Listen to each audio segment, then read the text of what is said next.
Welcome, I'm Karnak, and this is another episode of Star Wars Armada Explained. Today we're going to take a look at Rapid Launch Bays. When this card was first released by FFG, it definitely had some ambiguous wording.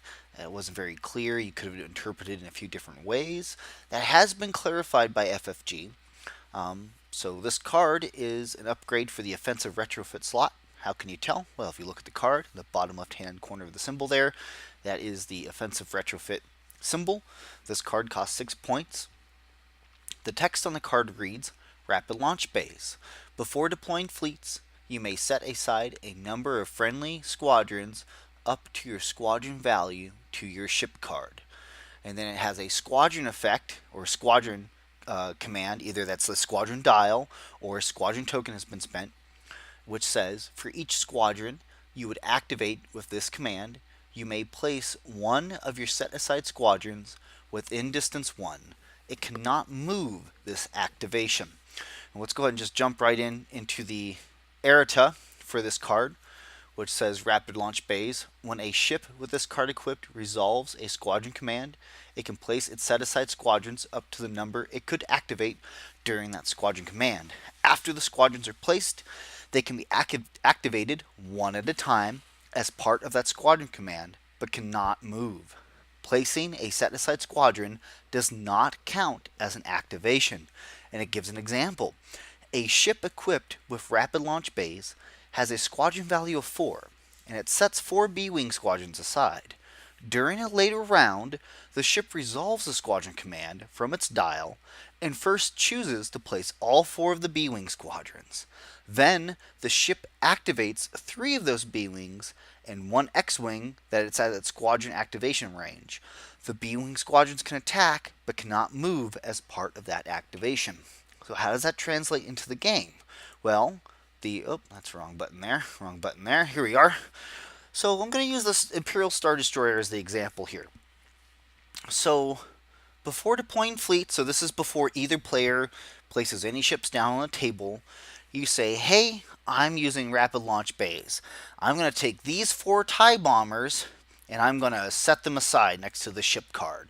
They're loaded into the Star Destroyer, so you do not deploy these squadrons during deployment. At a later time, you say your Star Destroyer here is done some shooting and now it's gotten to where it needs to be carrying these squadrons, and you activate a squadron command. And then so that squadron command means that you can set down up to your squadron value, which in this situation would be 4. You could take those 4 TIE bombers and you can place them within distance 1, which on this screen, distance 1 is within the black. Now, within means that the squadron needs to be completely within distance 1. It can't be sticking out past it like that is, because then that is at distance 1. It needs to be within distance 1, which is within that range band. So you could take these squadrons and you could plop them all out within distance 1, anywhere you want. It doesn't have to be out front here. Now, if you place these squadrons like this, it does not activate them. It doesn't flip their activation tab. Now you've placed them all out. Now you can choose to activate 4 squadrons. And if you choose to activate the TIE bombers that I just put out from Rapid Launch Bay, for example, they can't move, but they can attack. Or you could choose to leave them unactivated. And you could, example, say these 2 TIE fighters. I could activate this TIE fighter, and it can move and attack. You could spend 2 of your activations to have them move and attack, and you know what? Then you have these 2 TIE bombers. They can't move, but they can attack anything that they're in range to attack of. And then you don't activate those other 2 TIE bombers. Now then, once that Star Destroyer has completed its other attacks and it's moved and it's completed its activation, any other ship can activate these unactivated TIE bombers, and now they can still move and shoot. Because that restriction for Rapid Launch Bays is only for that ship's activation.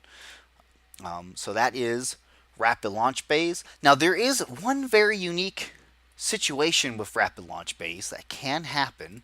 I'm going to spawn it real quick here, and that is the Darth Vader boarding card.